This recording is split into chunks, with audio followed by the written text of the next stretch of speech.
This video shows all the techniques that I use when creating the pintucks for the Parker hat. I'm using a smaller number of needles here. You'll have a full bed of ferrule, and so that's just for demo purposes, so you can easily see the ends. I've knit my ferrule rows and I've ended with the carriage on the right. I've canceled the ferrule on the carriage, and now I want to change my tension to T6. And the pintucks are knit in plain stockinette, so you can remove the contrast color as well. Now I want to mark the first row so it's easier to identify the stitches that I want to pick up for the pintuck. So I'm going to first of all bring all my needles to hold position.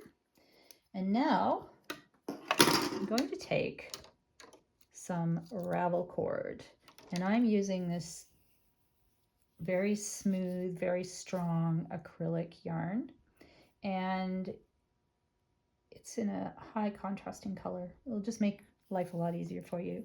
So we're going to weave over and under the needles. So we're going to go across, go over and under.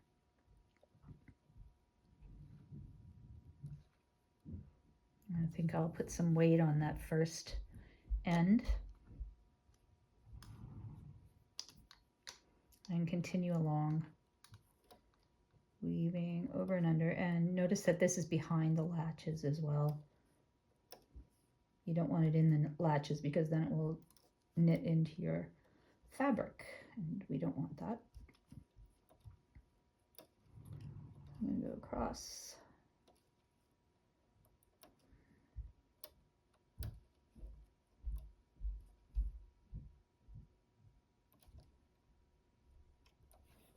Okay, when I get to the end, I'll put another little weight on there. Oop. Okay, so there I have that woven in. I'm going to put my row counter back to 0. And now I have tension 6 on my carriage, row count is at 0, so I'm going to knit 1 row to the left. And what this does is it weaves in the, I'm just going to zoom in a little bit so you can see that. Whoop. You can see how it's woven in the ravel cord. Just zoom back out a little bit. And next what I want to do is I want to take a marker. I'm going to hang it on the yarn leading to the carriage.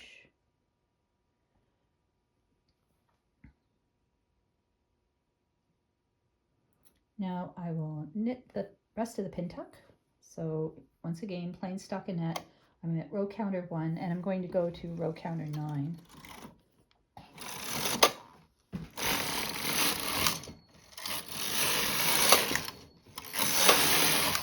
You can see where I've caught that marker there.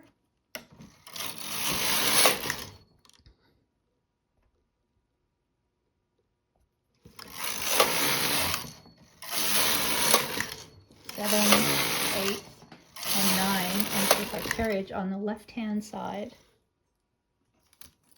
Now I'm ready to remove the weights, and you can remove all of these. So any weights that are on the fabric you want to take off. It'll just make lifting up for the pintuck so much easier. Take all the weights off. And now I like to pick up the stitches starting from the left-hand side here. But you can start wherever you like. I start with this marker stitch. So I'm going to take that marker stitch and I'm going to pick it up there. Next, I find the next bump where the yarn has woven through, and I'll put it on the next, and so forth. So we're going to continue across the bed, picking up these stitches and just hang them on the needle. So why don't I zoom in a little bit again?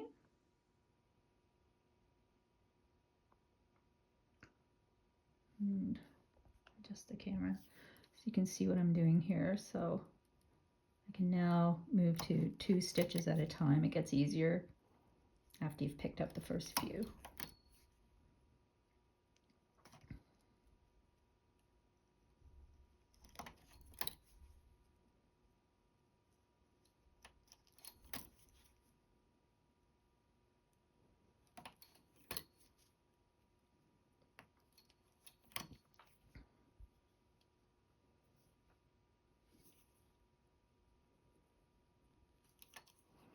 I'll just pause this until I get to the end of the bed. I've picked up all the bumps across the row with the ravel cord. Don't worry if the ravel cord gets caught in the needles, because we're going to remove it before we go any further. So first of all, I want to return some weight to this.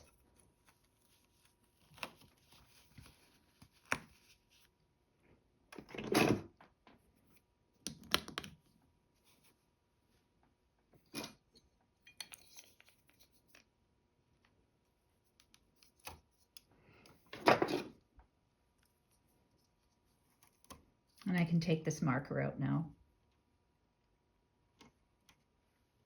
I can also remove the ravel cord. Now, because I have a shorter number of stitches here, the ravel cord, I could probably just pull it out. But when you're dealing with a full bed of stitches, it can make it really difficult to pull the entire piece of ravel cord at one time. So what I like to do is I like to go in and I will find ravel cord and just snip it in a few places. And I would do that right across the bed. Then I can pull that first piece out, and in some places what I might want to do is to just pull it up a little bit, like so, to make it easier. It'll give me an end. In this case I can pull it from this end, so it's not so hard, but you will find in the middle of the bed, if you have sections, that you will need to pull it out so you have something to grab onto.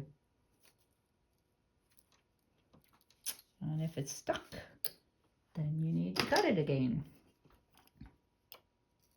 Sometimes I split the ravel cord when I'm picking it up, so that's all right. There we go. So now I'm ready to join my pin tuck row. And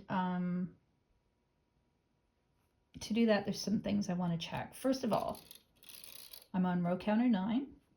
Oh, 9. Let me just zoom again. Back to 1. So I'm on row counter 9. And my carriage is on the left. And what I want to do is make sure all of the needles are back in working position as they are here. My weights are back on. And I'm ready to join the pin tuck. Now when I join the pin tuck, I actually do my ferrule selection row at the same time. So I will put my carriage outside my turn mark, turn the KC button on, KC1 on this particular machine. So to do my pre-selection row, and I will start my pattern. It's ready to go. And so now I can move. Oh, I forgot. I need to change my tension again. So I'll put the tension back to the ferrule tension, which is T8. And I'm going to do my ferrule selection row.